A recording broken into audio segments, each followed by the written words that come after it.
We'll guide you through how to make text message pop up in CapCut. Quick disclaimer, skipping a single step will affect your final result, so you need to follow this step-by-step guide carefully.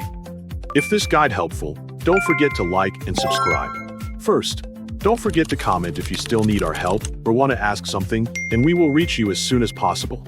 Second, open the Windows Start menu on your computer and search for CapCut using the search bar. Launch the CapCut application from the search results and wait until it finishes loading completely before continuing. Create a new project or open an existing one if you have already started editing. Add the video that you want to edit if it has not been imported into the project yet. Drag the video clip onto the timeline and place it in the correct position for editing. Move the playhead to the exact point where you want the text message to appear in your video.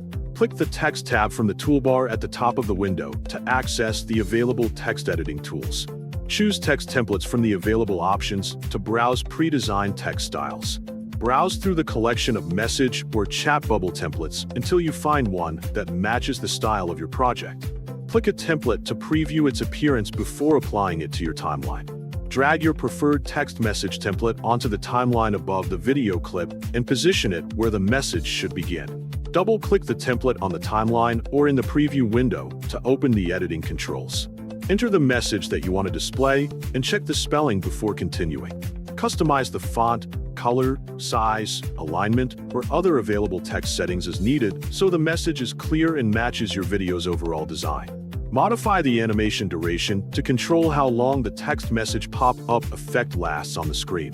Adjust the position of the text message in the preview window if necessary, so it does not block important parts of the video.